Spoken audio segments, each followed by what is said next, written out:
There was a plan for Star Trek if the proposed Warner Brothers Paramount deal had gone through, and I think Trekkies would have bloody loved it. Welcome to SciTrek, your sci-fi TV and movie channel. So I very recently got approached by somebody that works very closely in and around Secret Hideout. They wanted to talk to me about the Warner Brothers deal and a few other things going on with Star Trek. They've said they wanted to talk to somebody that was reliable about Star Trek. I suggested a few other YouTube channels, but they said, no, we want to talk to you. So what did they say? Well, this is going to be a trilogy of videos. This is part one, and it's going to be what the Warner Brothers plan was if the merger with Paramount had gone through, because I think this is going to be very interesting, and there might be an additional little piece of information in part two of this video that's going to be very interesting, because Warner Brothers and Star Trek might not be done just yet. So what was the plan if Warner Brothers and Paramount had merged? First of all, I've got to say that this was generally accepted within the industry as pretty much nailed on, that actually Warner Brothers and Paramount were going to merge. I got to drop first on this channel, and exclusively, as usual, that actually Warner Brothers were desperately hoping to keep this merger as quiet as possible for as long as possible, because they knew they could be priced out of the deal. And as soon as it leaked out, actually, that Warner Brothers and Paramount were seriously talking about a merger, other companies like Skydance, who I'm going to talk about in a later video, so please like, subscribe and everything, hit that bell notification so you don't miss that video. Skydance got involved, and with their financial muscle, were really able to cut Warner Brothers out of any proposed deal. But as I said, it was generally expected within the industry that Warner Brothers were going to do this, and they had already begun a lot of planning. For one thing, they were going to do a Yellowstone movie. Warner Brothers were very excited about that. And there was even conversations about maybe a prequel movie that would have been, like the series that have come, would have been something that would have flashed back and would have really been a sort of old style Western. I would have loved to have seen maybe if Harrison Ford could have been talked into coming back, because I absolutely love that series. So, a movie for Yellowstone. But also they had major plans for Star Trek. Now, I am talking major plans. So for one, Warner Brothers have this business model at the moment because they have significant debt, 50 billion quid's worth.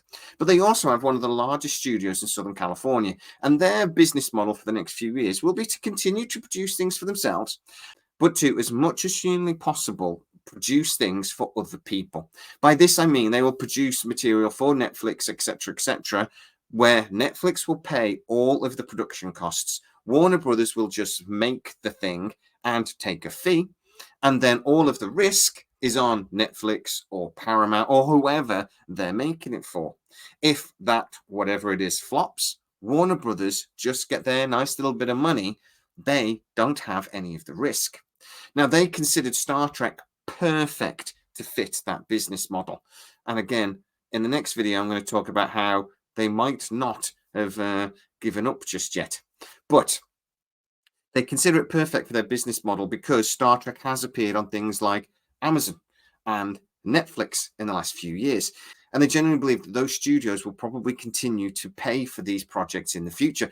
I've already told you about how Star Trek Legacy, there's a deal between Paramount and Amazon already for that show, assuming it ever actually gets made, that it will appear on Amazon, and that Amazon have already agreed in principle to pay for some of those production costs. Warner Brothers would like to go a little bit further with that. If you are enjoying the video, don't forget to like, subscribe, hit the bell notification, do all of those YouTubey things. But also go over onto patreon.com/SciTrek, where most of our new videos do actually premiere first. If you are desperate to see them before anyone else, go check it out. They would maybe like to produce Legacy exclusively for Amazon. Amazon would pay for it and take the risk. Maybe Academy could be straight to Netflix. It's the sort of show they quite like. Star Trek 90210, I could see it fitting. And other Star Trek projects, particularly movies, they see producing these for other people There is no risk for Warner Brothers, and they could even continue to produce things for Paramount Plus. Now, the idea for Paramount Plus, as I've told you before, was to merge it with Netflix and Max onto sort of a super subscription channel. That would have been the plan moving forwards, but Netflix would have run Paramount Plus. So even when Warner Brothers was producing Star Trek that did go to Paramount Plus, it would still be zero risk for them because Netflix would still be paying for it. But there was a problem with their deal. For one, they wanted total control of Star Trek and the franchise. They wanted to be able to decide where it was going. They have seen the toxic fan base. And I'm sorry, even if you are a hardcore Trekkie, even if you are a hardcore new Trekkie, you love Strange New Worlds, Lower Decks, everything. You have to admit there is a toxicity within our fan base. There is division. There are people that hate Alex Kurtzman and what he's done to Star Trek in the last few years. Warner Brothers have seen that, and actually they would like to go in a slightly different direction. One of the things I am being told was the idea is that they would like to simplify Star Trek. They don't want lots and lots of different timelines, for example. Also, one of the ideas was to create basically just a prime Star Trek, that actually everything would be in what we call the prime timeline. So Legacy would really be the center and the jewel and the crown of that project. Other Star Trek would then go around it.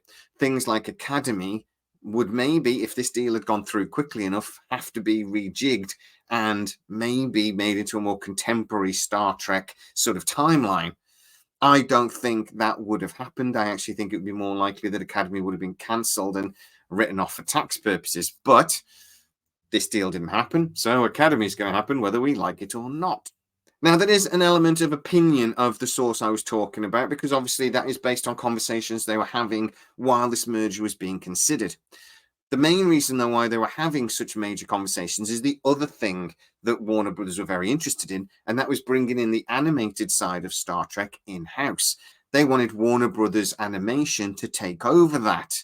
Now, the problem is Secret Hideout owns elements of Star Trek. I've talked to you guys about this before.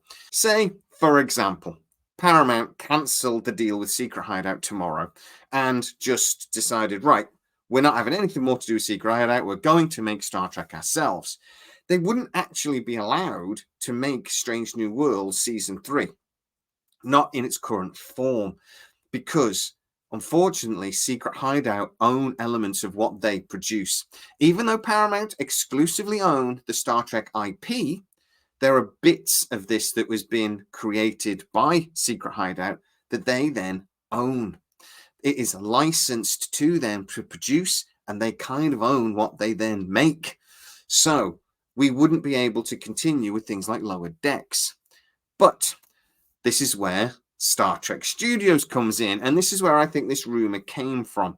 Warner Brothers was seriously looking at creating Star Trek Studios. That would allow them to keep everything they like currently about Star Trek. For example, they could continue making Strange New Worlds. They could continue making things like Section 31 or other movies that were planned without any issues, because the IP and everything would come with it. They would buy out Alex Kurtzman, and the third, maybe fourth video of this week talking about Star Trek will delve into that a little bit more, because that is also still a possibility. And they would have created an in-house Star Trek Studios. They could then shift production wherever the hell they wanted. For example, Lower Decks and maybe other things like Prodigy or new animated projects could go and move over to Warner Brothers Animation without any issue.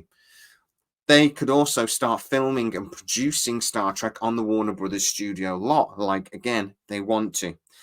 They could do all of these things very, very quickly and very, very easily. Star Trek could actually, I'm being told, be produced much cheaper if it was brought in-house at Warner Brothers, because they wouldn't be renting studio space and all this sort of thing. There are things that they can do to cut costs, because it's such a mammoth of a studio over at Warner Brothers, to make Star Trek a little bit more affordable. Now, that would make everybody happy, to be honest. We would continue to get the high level of content, but it would be done at a lower cost. So actually, the studios would be more happy to greenlight things like Legacy, because there isn't as big a risk. But none of this happened. Warner Brothers is not going to be merging with Paramount. That was announced last week, that Warner Brothers have stopped all of the due diligence, and now it does look like Skydance are actually in the lead and are the most likely to actually now purchase Paramount Global. But why am I doing the video if none of this is going to happen? Well, Warner Brothers haven't given up. So don't forget to leave a comment. Tell me exactly what you think about this Warner Brother plan. Do you think it could have worked? Is it a missed opportunity? And if Warner Brothers were to try again, do you think it would make a good home for Star Trek? Get in the comments and tell me exactly what you think. If you are new to the channel, like, subscribe, hit the bell notification, and do all those YouTubey things. And don't forget to go over to patreon.com/SciTrek, where most of our videos do premiere first, and you get to see them without the adverts for a small contribution that really helps me to continue to produce more material. Get over and check it out. As always, please stay safe, and I'll see you next time.